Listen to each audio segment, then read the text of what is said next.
चलिए ब्रेक के बाद एक बार फिर से स्वागत है आपका। आगे बढ़ते हैं। विधानसभा चुनाव की काउंटिंग का काउंटडाउन शुरू हो चुका है। जयपुर की 19 विधानसभा सीटों पर कल खुलेगी किस्मत की पेटी। 332 टेबल, 383 राउंड में 199 प्रत्याशियों की जीत हार तय होगी। तो वही झोटवाड़ा में सबसे ज्यादा 360 बूथ, 3,06,000 मतों की मतगणना होगी। तो 19 विधानसभाओं की काउंटिंग के लिए लगेगी 9 से 16 टेबलें। राजस्थान कॉमर्स कॉलेज में हर कमरे में लगेंगी 9 से 16 तक टेबलें। ईवीएम के लिए सबसे कम 9 टेबल किशनपोल विधानसभा में लगेंगी और सबसे ज्यादा टेबल झोटवाड़ा विधानसभा में 16 टेबल लगेंगी। 19 सीटों पर होने वाली काउंटिंग 18 से लेकर 23 राउंड में पूरी होगी। चलिए इस खबर पर और अधिक जानकारी के लिए हमारे सहयोगी दीपक गोयल हमारे साथ जुड़ चुके हैं।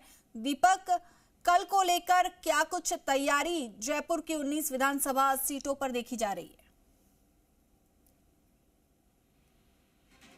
मतदान के बाद अब काउंटिंग का काउंटडाउन शुरू हो चुका है। जैसे जैसे समय नजदीक काउंटिंग का आ रहा है, वैसे वैसे प्रत्याशियों की धड़कनें तेज है। आज जो रात है वो बेचैन करने वाली है और कल सुबह 8 बजे जो 25 नवंबर को मतदाता कतारों में लगकर अपने मताधिकार का प्रयोग किया, अपना जो मन है जो ईवीएम में बटन दबाकर किया, उसकी किस्मत की जो पेटी है कल सुबह 8 बजे से खुलने लगेगी। जयपुर की 19 विधानसभा सीटों पर 199 कैंडिडेट है। हालांकि 199 में से 19 कैंडिडेट के सर पर जीत का ताज है वो बंधेगा और साथ में 180 बेताज होंगे। इसके अलावा 332 टेबलों पर 383 राउंड होंगे, जिसमें करीब 38 लाख से ज्यादा मतों की काउंटिंग होगी।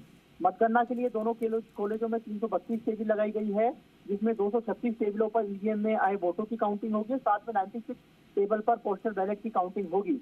जयपुर की 19 विधानसभा सीटों पर होने वाली काउंटिंग 18 से 23 राउंड में पूरी होगी। सबसे कम राउंड सिविल लाइन विधानसभा में होंगे, जहां 209 बूथों की काउंटिंग के लिए 12 टेबल लगाई गई है। इसी तरीके से किशनपोल, मालवीय नगर, डूडू, आदर्श नगर सीटों का रिजल्ट जल्द आने की संभावना है, क्योंकि यहाँ 19 राउंड होंगे। किशनपोल ऐसी विधानसभा है जहां पर सबसे कह सकते हैं कि वोट हैं वो कम है। करीब 1,48,000 के करीब वोट हैं किशनपोल विधानसभा के अंदर है।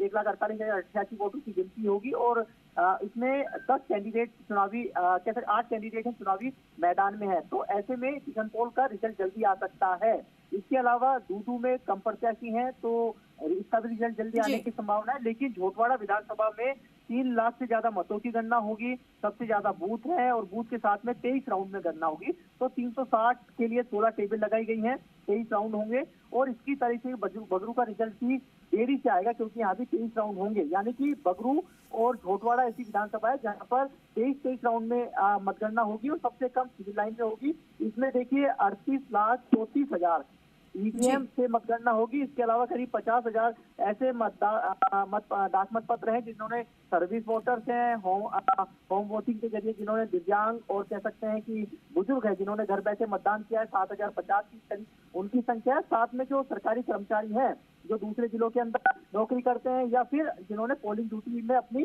पोलिंग पार्टियों के अंदर जिनकी ड्यूटी थी, तो उनकी करीब 37,038 ऐसे डाक मत पत्र हैं जिनकी मतगणना होगी। सबसे पहले ईटीपीबीएस के माध्यम से जिन्होंने जो सर्विस वोटर्स हैं जिन्होंने मतदान किया है 10,713 ईटीपीबीएस यानी कि सर्विस वोटर जिन्हें कहते हैं कि सेना के जो जवान है जिनको वो पोस्टल बैलेट है ईटीपीबीएस के जरिए उन्होंने वोट कास्ट किया, उनकी गणना होगी। उसके बाद में जो डाक मत पत्र सरकारी कर्मचारियों ने दिया है उसकी गणना होगी और ठीक 8:30 बजे ईवीएम स्ट्रॉन्ग रूम से काउंटिंग रूम तक लाई जाएगी और उसके बाद में दोनों ही या दानी डाक मत पत्र से और ईवीएम से जो मतगणना है वो समांतर चलती जाएगी। जी, और दीपक ऐसे में एक बात ये भी बता दीजिए कि सुरक्षा के क्या कुछ इंतजामात रहेंगे, किस तरह की तैयारियां की गई हैं? देखिए, सुरक्षा के लिहाज से बात करें तो 3 लेयर सुरक्षा व्यवस्था की गई है। जेएलएन मार्ग पे ही दोनों कॉलेज है, राजस्थान और कॉमर्स कॉलेज। यहाँ पर कल ट्रैफिक पूरी तरीके से बंद रहेगा, क्योंकि वहाँ करीब देखिए सुबह 5 बजे से करीब 2020 कार्मिक हैं उनका आना शुरू हो जाएगा। साथ में जो प्रत्याशियों के जो एजेंट हैं, अभिकर्ता हैं, उनका आना शुरू हो जाएगा। तो हर टेबल पर 3 कर्मी रहेंगे जो ईवीएम की काउंटिंग करेंगे, साथ में जो पोस्टल बैलेट की काउंटिंग करेंगे उसमें 5 कर्मी रहेंगे। तो ये पूरा यदि हम एनालिसिस करें तो करीब 2020 कार्मिक और साथ में अभिकर्ता जो प्रत्याशियों के रहेंगे या कैंडिडेट्स रहेंगे उनकी मौजूदगी रहेगी। तो पूरा रेला रहेगा। सुबह 5 बजे से 8 बजे तक सबको अंदर आना है। रैंडमाइजेशन के जरिए उनको टेबल अलॉट की जाएगी कि किस कार्मिक को कौन सी विधानसभा में किस कैंडिडेट के किस टेबल पर उसको मतगणना करनी है। करीब 1 बजे तक तस्वीर साफ हो जाएगी। आप देखिए आईटीबीपी के जो जवान हैं वो तैनात हैं, राजस्थान पुलिस के जो जवान हैं वो तैनात हैं। सीसीटीवी कैमरे के जरिए निगरानी रखी जा रही है। इसके साथ में जो स्ट्रांग रूम है दोनों कॉलेज के अंदर 10 विधानसभा और कह सकते हैं 9 विधानसभा के स्ट्रांग रूम के बाहर भी जो आईटीबीपी के जो जवान हैं वो तैनात हैं। इसके बाद में जो मुख्य गेट है जिनके जिला प्रशासन ने पास जारी किए हैं उनको ही एंट्री दी जा रही है। तो जांच चौबंद व्यवस्था है, किसी को भी अंदर नहीं जाने दिया जा रहा। बिना पास के उनकी पूरी चेकिंग करने के बाद उनको एंट्री दी जा रही है। और कल सुबह 8 बजे का वो समय रहेगा जब आपको टीवी स्क्रीन पर रुझान आना। बिल्कुल।